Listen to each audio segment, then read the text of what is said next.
আসসালামু আলাইকুম। কেমন আছেন আপনারা সবাই? আশা করি আল্লাহ পাকের অশেষ রহমতে সবাই ভালো আছেন এবং সুস্থ আছেন। আমরাও আলহামদুলিল্লাহ ভালো আছি। নতুন একটি খুশিময় ব্লগ দেখার আমন্ত্রণ জানিয়ে আমি মিথিলা পুরো সময়টুকু জুড়ে থাকছি আপনাদের সঙ্গে।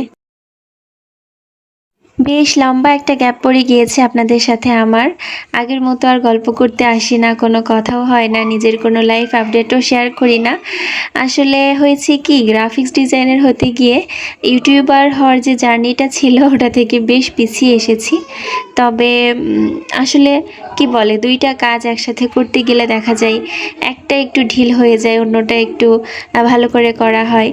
তো যেহেতু সব কিছু ভেবে চিন্তে আসলে ফ্রিল্যান্সিংয়ের কোর্সটা করতে গিয়েছি, তো ওটা যাতে ভালোভাবে শেষ হয় সেদিকে এখন ফোকাসটা বেশি। তো যাই হোক, তবুও চেষ্টা করব ইনশাল্লাহ সামনের দিনে এই প্ল্যাটফর্মেও রেগুলারিটিটা মেনটেন করার জন্য। তো যাই হোক, মূল কথায় আসি। দুপুরবেলা বের হয়েছিলাম আসলে আব্বু আম্মুর সাথে, মানে আমার আব্বু আম্মুর সাথে টিভি কেনার জন্য। আম্মুদের পুরাতন টিভিটা নষ্ট হয়ে গিয়েছে, বেশ কিছুদিন ধরে ডিস্টার্ব দিচ্ছিল। তো আমরা আসলে সিদ্ধান্ত নিয়েছি ওটা আর সার্ভিসিং না করে নতুন একটা এলইডি স্মার্ট টিভি নেওয়ার জন্য। এখন দেখা যায় স্মার্ট টিভি না হলে নিজেদেরকে স্মার্ট মনে হয় না। তো যাই হোক, আব্বু তো প্রথম প্রথম নিতে একটু নারাজ ছিল, পরে অবশ্য রাজি হয়েছে নিজে থেকেই কিনতে। সে আগ্রহী ছিল, তো আমাদেরকেও সাথে করে নিয়েছে। আম্মু এসেছে, আমার ছোট বোন, আমি আমার ক্লাসে ছিলাম, সেখান থেকে সরাসরি এখানে এসেছি। তো অনেক দোকান দোকান বলতে অনেকগুলো কোম্পানি আসলে যাচাই বাছাই করে তারপরে ওয়ালটনেরটাই আমরা সিলেক্ট করেছি। আমাদের দেশি পণ্যটাই আমাদের জন্য বেস্ট মনে হয়েছে। তো টিভি কিনে এখন এই যে বাসার দিকে রওনা হয়েছি। বাসায় যাচ্ছিলাম আর আমাদের কেসি কলেজের দেওয়ালে যে সুন্দর সুন্দর দেওয়াল লিখনগুলা, যে চিত্রগুলা দেখছিলাম। আসলে আমাদের ছাত্র সমাজের মধ্যকার ভেতরকার যেই আকাঙ্ক্ষাগুলা, যেই উদ্যমগুলা এতদিন লুকিয়েছিল, সেগুলোই আসলে দেয়ালে প্রকাশ পেয়েছে। তারা খুব নিপুণভাবে প্রকাশ করেছে। তো যাই হোক, টিভি তো কিনে অনেক আগেই বাসায় চলে এসেছিলাম। বাসায় এসে রেস্ট নিয়েছি, খাওয়া দাওয়া করেছি। এখন আবার ব্যাগ ঘাড়ে করে মেয়ে কোলে নিয়ে আবার চলে যাচ্ছি আরেকটা কাজে। আজকে বলতে গেলে খুবই খুশির একটা দিন আমার জন্য। শুধু আমার জন্য না, আমার পরিবারের জন্যও বলা যায়। কারণ আমি আজকে আলহামদুলিল্লাহ ইউটিউব থেকে প্রথম পেমেন্ট পেতে চলেছি। অনেক দিন ধরে অপেক্ষা করেছি, একটু একটু করে ডলার জমেছে। আর আলহামদুলিল্লাহ আজকের দিনে আমি আমার নিজের ইনকামটা নিজে হাতে করে এই যে ফিল করছি, অনুভব করছি।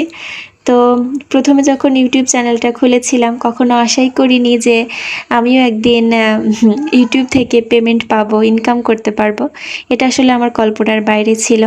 তো যাই হোক, একটু একটু করে চ্যানেলটাকে যাই হোক মোটামুটি দাঁড় করিয়েছি। যদিও এখন রেগুলার না, একটু পিছিয়ে গিয়েছি, তবে চেষ্টা করব আবারও রেগুলার হওয়ার জন্য, যেহেতু এটা আমার অনেক কষ্টের একটা জায়গা, অনেক ভালো লাগার একটা জায়গা।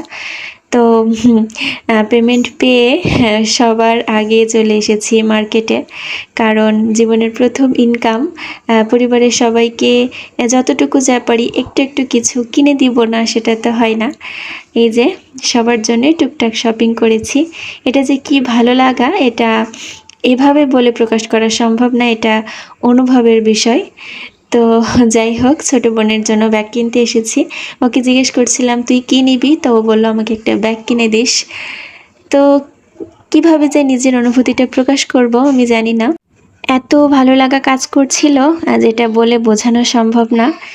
একটু একটু করে সবার জন্য অল্প অল্প কিছু নিজের সাধ্যের মধ্যে, ভালো লাগার মধ্যে কিনছিলাম আর আল্লাহর কাছে শুকরিয়া আদায় করছিলাম। আমি আসলে এই দিনটার জন্য অনেক দিন ধরে অপেক্ষা করছিলাম যে আমি নিজে কিছু আয় করব, সেটা দিয়ে আমার পরিবারের সবাইকে অল্প কিছু হলেও উপহার দেব।